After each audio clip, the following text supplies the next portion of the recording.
Hi, my name is Bruce Lachey with the Modal Shop, and I want to answer a question that we get a lot. What are my options to calibrate an accelerometer? I'll list a lot of options today, but first I want to say we get a lot of questions on why do I need to calibrate the sensor or how often should I do it? And we've actually made materials for both of those that we'll include in the video here. A first and very simple way is to use gravity, just known F equals ma. For a piezoelectric sensor, that's only a dynamic sensor, meaning it doesn't measure down to 0 hertz. You can't just set it in Earth's gravity and expect it to give a response. But you could mount it to a known calibrated mass, put it into free fall, and measure that F equals ma. We have a gravimetric calibrator offered that we can provide to you to do this. It's pretty simple, but it gets a basic understanding of the calibration of a sensor. The next are often considered back-to-back. It's a very common method. There's a lot of ways to do it. What you're doing is putting your sensor under test, basically right on top of a sensor that's a known value, and they're excited with the same vibration. A handheld calibrator is a very popular option for this. This provides a single frequency at about 159.2 hertz. And you may ask why. We have some material for that.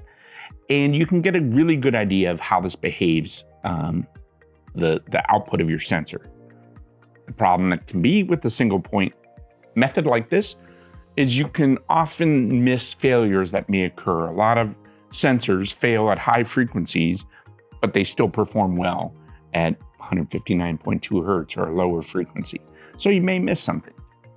To that end, we make a series of portable calibrators, including like this 9110 or a whole PVC line, that offer a wide frequency range that you can sweep through the sensor under test. There's a sensor built in right on the bottom, and it will actually store, some of the models will store the values. You can create your own traceable CalCert with the portable vibration calibrator. You can take this into the field and measure end to end as well. It's a really nice tool.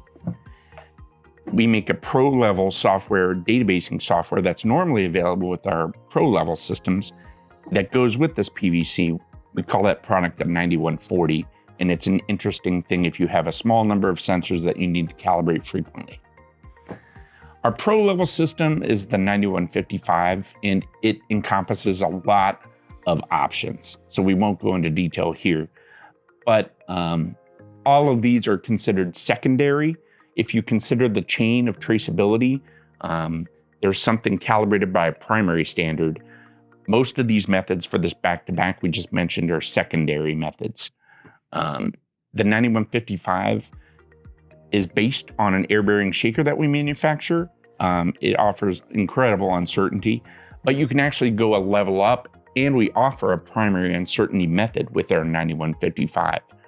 This is pretty rare. People generally send in sensors to us to be calibrated on a primary method so they can take that artifact and use it as a back-to-back for their own secondary cals, if that makes sense.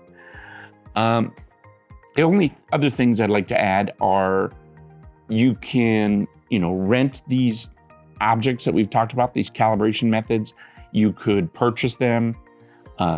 We offer 9155 calibration services that are accredited here from the Modal Shop per ISO 17025. Regional metrology labs around the world or direct PCB offices offer this service as well. And everyone has slightly different capabilities right now, but feel free to look at our website to see. And we offer our Pro system to many metrology labs around the world. It's quite popular. So you can kind of rest assured if someone has one of our systems that you're likely going to get a really good calibration.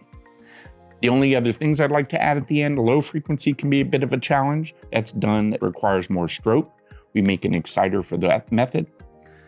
Ultra high frequency takes a special different kind of exciter that we didn't talk about here. And it is really nice to determine the resonance searches of sensors.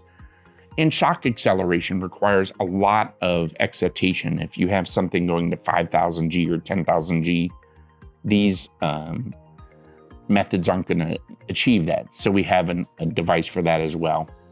Transverse is the final one. That's how a sensor responds to excitation, perpendicular to the sensing direction it's intended for. We make methods for that, but it's not often calibrated because generally a sensor will fail the normal frequency sweep before anything's noticed in the transverse, a change in transverse. And the last thing is when you're sending in sensors for cal or need to work on it yourself, consider cabling. There's a lot of strange cabling out there. Make sure if you're sending something in, your cable might be included if needed.